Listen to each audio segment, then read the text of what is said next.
Halo semuanya, kenalin aku Pasha Lucia Sikautar dengan NIM 250907066. Di sini aku akan membuat video untuk penilaian. Stay tune.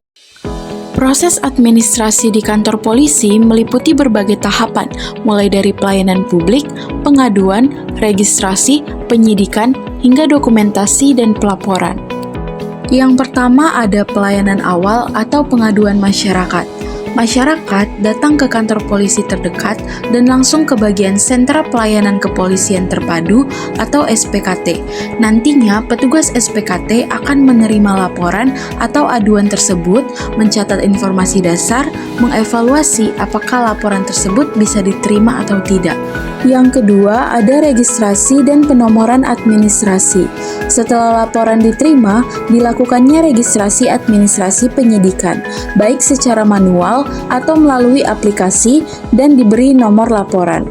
Di sini akan dilakukan pencatatan data, arsip dokumen, dokumen pemeriksaan, berita acara pemeriksaan atau BAP, dan dokumen lainnya menjadi bagian administrasi perkara. Yang ketiga ada penyidikan atau penanganan perkara. Berdasarkan laporan, petugas atau penyidik dan pembantu penyidik menjalankan proses penyidikan berdasarkan aturan. Administrasi di tahap ini meliputi penerbitan surat perintah penyidikan atau SPDP, pengumpulan bukti, dokumentasi, laporan kemajuan penyidikan. Nah, keberlanjutan perkara bergantung pada baik tidaknya administrasi yang tepat. Misalnya, ketidaklengkapan dokumen itu bisa menjadi celah bagi tersangka untuk pra-peradilan. Yang keempat, selain menangani perkara pidana, kepolisian juga memiliki peran penting dalam memberikan berbagai pelayanan administrasi publik kepada masyarakat. Salah satu contohnya adalah pelayanan surat keterangan catatan kepolisian atau yang biasa disebut SKCK. Dalam prosesnya, masyarakat mengisi formulir, menyerahkan identitas diri, kemudian dilakukannya pemeriksaan catatan kepolisian sebelum SKCK resmi diterbitkan dan ditandatangani oleh pejabat berwenang. Pada administrasi, bagian yang sangat terlihat adalah pelayanan laporan pengaduan atau SPKT, registrasi dan dokumentasi perkara, penerbitan layanan publik seperti SKCK ataupun dokumen kendaraan lainnya, serta kegiatan pengarsipan. Secara singkatnya, administrasi itu berupa pencatatan, layanan, registrasi, dan dokumentasi. Perkembangan administrasi di kantor kepolisian Indonesia mengalami transformasi signifikan dalam 2 dekade terakhir, terutama berkat reformasi birokrasi dan adopsi teknologi digital.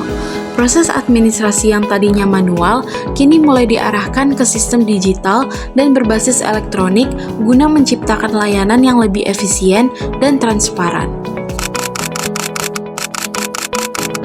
Ombudsman Republik Indonesia pada tahun 2016 menemukan adanya praktik percaloan dan pungutan liar yang melibatkan oknum petugas kepolisian maupun warga sipil di sejumlah satuan penyelenggara administrasi atau Satpasim. Ombudsman juga menemukan bahwa belum adanya alur penerbitan SIM yang jelas dan fasilitas pelayanan yang memadai untuk penyandang disabilitas yang menyebabkan proses administrasi menjadi tidak transparan dan merepotkan masyarakat. Kasus serupa juga terjadi dalam pelayanan surat keterangan catatan kepolisian atau SKCK dengan berbagai kendala seperti keterbatasan sarana prasarana dan kurang optimalnya pemanfaatan teknologi informasi.